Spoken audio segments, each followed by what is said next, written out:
Muslims believe the Quran to be the word of God as dictated to the Prophet Muhammad, while most Christians and Jews understand their holy texts to be authored by men inspired by God.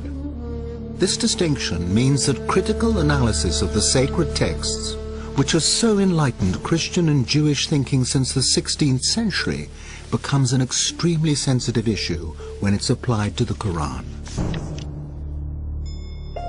And it doesn't help when those scholars who are making the attempt are largely Western non-Muslims. Can their studies really shed new light on the text and its origins?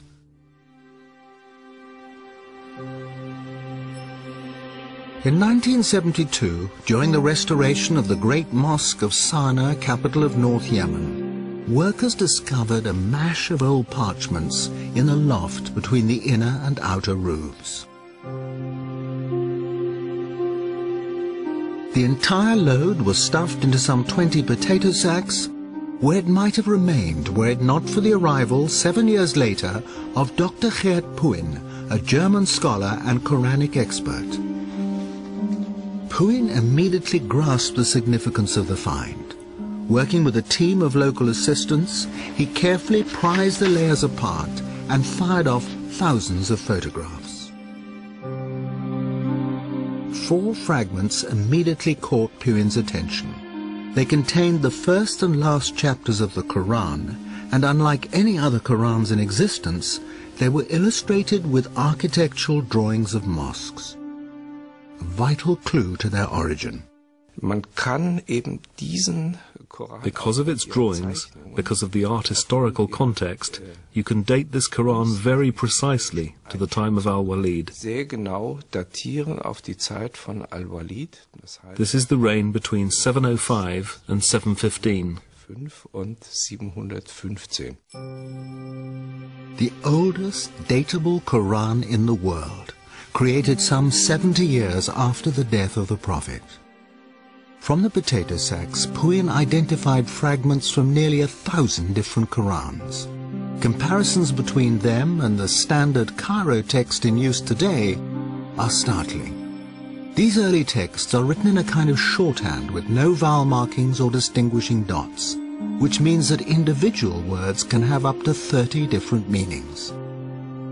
Es ist tatsächlich so, dass man durch die schiere Existenz The sheer existence of so many different possible readings would suggest that this text wasn't passed down word for word. Der Text eben nicht wortwörtlich überliefert. The text isn't as stable as it seems in the Cairo version. In der Fassung von Kairo erscheint. There was another important discovery amongst the Sana'a fragments. The application of simple forensic techniques revealed earlier texts that had been washed off and overwritten.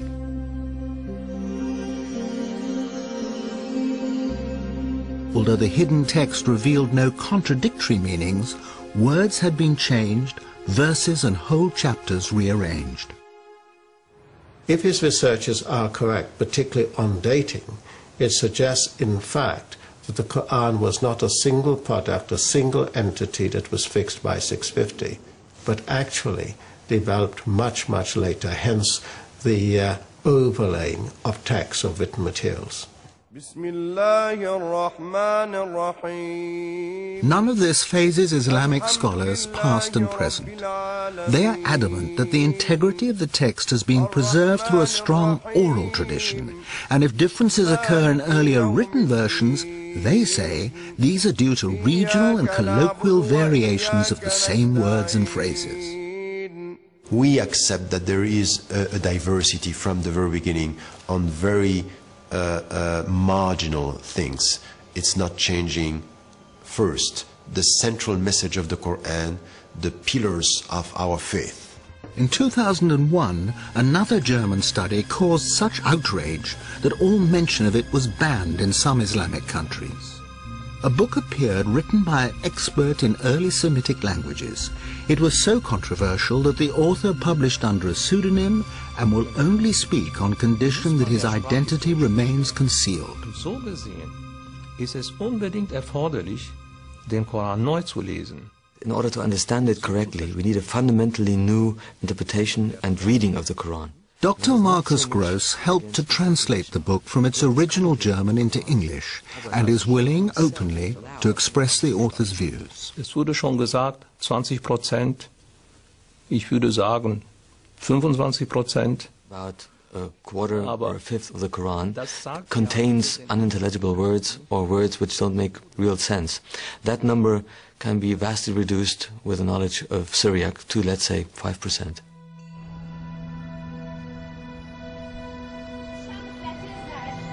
Syriac, or Syrio-Aramaic, had become one of the dominant languages of Christian liturgy by the 3rd century.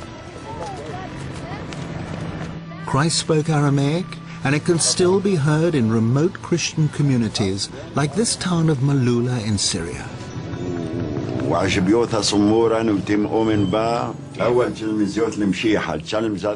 But at the time of Muhammad, Syrio-Aramaic was the major written and cultural language of the whole region. Written Arabic was in its infancy. Wir haben bis zum Koran einige Inschriften. There are pre-Islamic inscriptions in Arabic, very short texts, but the first real book written in Arabic is the Quran. But you're saying the Quran is written in 2 languages. Ja, ich würde sagen, es gibt ja kaum eine Kultursprache. In many areas in the world, languages mix constantly, all the time. Denn to make it understandable to a speaker of English, you have to go back about 1,000 years. Imagine the Anglo-Saxon peasant talking to his master, who was a Norman and spoke a mixed language of French and an Anglo-Saxon. And you could only understand that mixed language with a knowledge of both. Muslim scholars of the past had the confidence to acknowledge foreign words in the Quran. In the 10th century, Al-Tabari, one of the most respected commentators, identified Hebrew, Latin, Greek, Persian, Abyssinian and Syriac words. The difference, though, is that Luxembourg is claiming new meanings that have never been suggested before. How can one German professor challenge the collective judgment of more than 1 billion people, and on what basis? What method does he use? Ich bin natürlich bemüht, zunächst einmal eine arabische Lesung und eine arabische. Whenever I try to find a solution for an unclear passage, the first step is to try to find an overlooked meaning of an Arabic word which is not used today, but which can be found in old dictionaries, something that the commentators didn't consider. Only if that is not possible, I take into consideration the meaning of the root, of the corresponding root in Syriac, or a possible misreading. Misreading in this case means that undotted text was dotted wrongly. Then there's also the possibility that a Syriac letter was by mistake written within an Arabic text. Using these methods, Luxembourg examined some of the most obscure passages of the Quran. After Mary has given birth to Jesus, in the Arabic Quran, the archangel says to her, "Be not sad, your Lord has placed a little river beneath you." In Luxembourg's version, "Be not sad, your Lord has made your delivery legitimate." And there are other highly contentious examples. God's command to a skeptic in Arabic, "Look at your food and drink, look at your ass," becomes "Look at your condition and look at your overall state." At the end of the world, the earth steps forward in Arabic. In Syriac, the earth splits open. Plausible to some, but do any of these changes affect the central precepts of Islam? Or is Luxembourg just adding a little poetic color here and there? Was soziale Gepflogenheiten angeht, wie zum Beispiel... It's certainly not key precepts like the existence of God or afterlife, which is challenged by my interpretation, but many everyday customs. One example is the veil. The Quranic verse adduced to prove their position talked about humur, which had to be beaten on the pockets. The sentence was a bit obscure. It's usually rendered that it means cover your head and your cleavage. And if you have a look at the chador, the veil in Iran, for example, that's exactly what is covered. Aramäisch Gmar, dann verstehe ich ein Gürtel. But with my Syriac interpretation of the verse, my translation is, put your belt around your hips. And the belt was a sign of chastity, also especially used by monks. So that makes it much more meaningful. But Luxemburg's interpretation of paradise causes the greatest offense. In the Iranian city of Isfahan, there's a 17th century palace built to represent the gates of heaven. The cool greens of the gardens beyond express the longings of a desert people and are beautifully described in the Qu'ran, along with flowing fountains and the favors of huris, usually understood as wide-eyed virgins. One commentary, but not the Qu'ran, even specifies numbers, 72 for each righteous man. But that doesn't sit well with 7 verses of the Qu'ran that promise the righteous eternal contentment with their wives. Luxemburg believes he has resolved this contradiction. Mit weiß großäugigen Huris verheiraten. There is one passage in the Quran dealing with the Huris, in which it says, وَزَوَجْنَاهُمْ بِحُورَ عِينٍ. We have paired them with dark, wide-eyed maidens. That is the traditional understanding of this verse. If you put the dots on the undotted text a little bit differently, what comes out is, we will make you comfortable under white, crystal-clear grapes. For the suicide bomber, then, not the prospect of 72 virgins in paradise, but in Luxemburg's interpretation, a modest bunch of grapes. German study, as far as I'm concerned, is very Christian-centric. It's influenced by the way Bible has been researched and put together. Bible and the Quran are not the same. It is the connection Luxemburg makes with Christian symbolism that is highly inflammatory to many, but a persuasive argument to others. This 5th century fresco in an Egyptian monastery depicts the archangels receiving souls in paradise. Each archangel holds a grape in one hand, and in the other cradles the departed souls, who are refreshed with bunches of grapes. The grape motif is repeated in the vestments of the priests of the Syrian Orthodox Church, all relating back to Christ's promise to his disciples at the Last Supper that he will not drink again of the fruit of the vine until he is reunited with them in his Father's kingdom.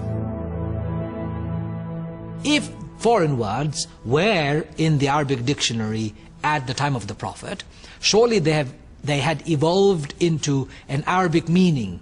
So that particular word, even if it is Syriac, must be understood in the way the Arabs understood them. Not as grapes, but as hur, partners in heaven. I think we all understand that it's symbolic, that we have to go beyond the images and the way we look at the paradise, for example. You know, we are not asked to think of this on, you know, in a literal way. This is what is. We don't know. It's just for us a description of what is going to be beautiful beyond your imagination. Although Luxemburg's work has been called into question by leading academics and is controversial by its very nature, he believes it opens a door, encouraging linguists, archaeologists and historians to use modern tools to throw further light on the text and its context. For some Muslim scholars, that is in the Qu'ranic spirit of free inquiry and no threat to those who are robust in their faith. This research by Luxemburg and his colleagues doesn't undermine any of the basic tenets, teachings or principles of Islam. What it does, though, is to provide interesting questions. And we as thinking Muslims, as people of the 21st century, that we should say, yes, let's look at what he's providing. And let's not just condemn, but let's also see if this research has a historical base or is it a product of European Orientalism.